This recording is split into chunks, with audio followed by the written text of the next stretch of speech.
तो की हाल चाल दोस्तों, मैं हूं आपका होस्ट और आज हम लोग बात करने वाले हैं गौतम अडानी वर्सेस मुकेश अंबानी के बारे में।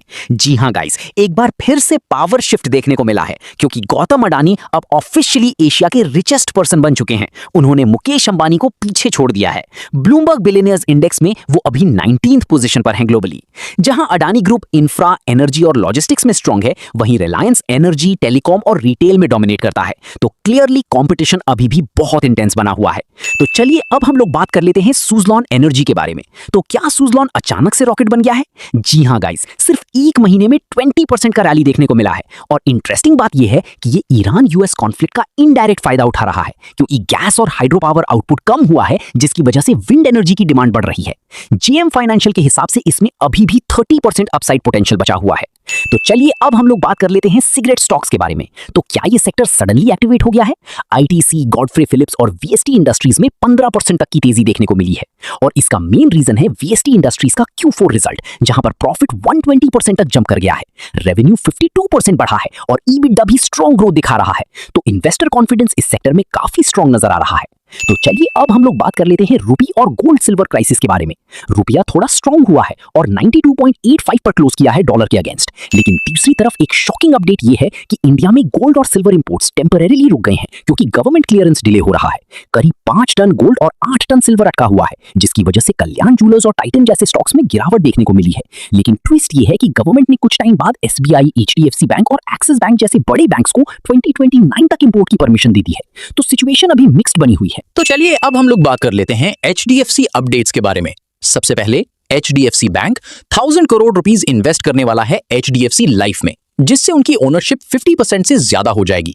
और एचडीएफसी लाइफ का Q4 प्रॉफिट भी 4% बढ़कर 497 करोड़ रुपीस हो गया है और डिविडेंड भी अनाउंस किया गया है। इसके अलावा मोतीलाल ओसवाल ने एचडीएफसी एएमसी पर बाय रेटिंग दी है विद टारगेट 3170 रुपीस। तो पूरा एचडीएफसी इकोसिस्टम अभी काफी एक्टिव दिख रहा है। तो चलिए अब हम लोग बात कर लेते हैं फ्लिपकार्ट के बारे में।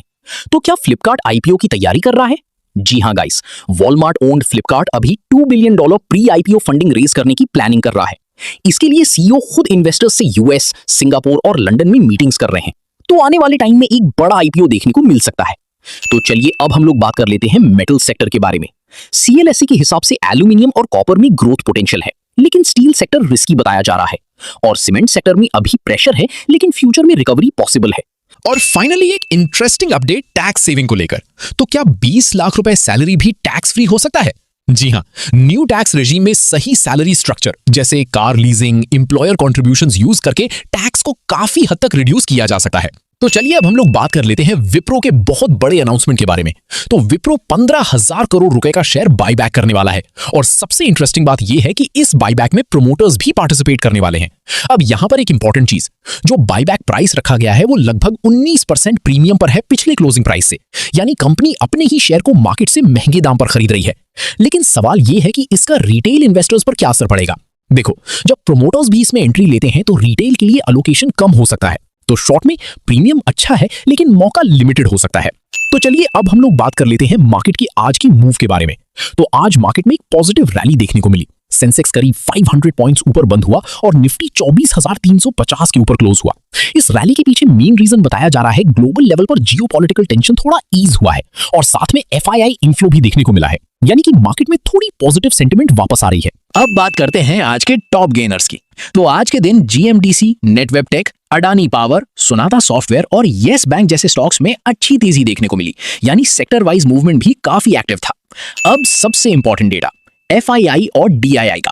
तो 17 अप्रैल के डेटा के हिसाब से डीआईआई ने करीब 4,515 करोड़ रुपए की नेट सेलिंग की है, वहीं दूसरी तरफ एफआईआई ने 830 करोड़ रुपए की नेट बाइंग की है। तो ये थे आज के सारे इंपॉर्टेंट मार्केट अपडेट्स। अगर आपको ऐसे ही फास्ट और इंपॉर्टेंट न्यूज रोज चाहिए तो वीडियो को लाइक जरूर करना और चैनल को सब्सक्राइब करके बेल आइकन दबा लेना। हम मिलते हैं नेक्स्ट अपडेट में। Till then, bye bye.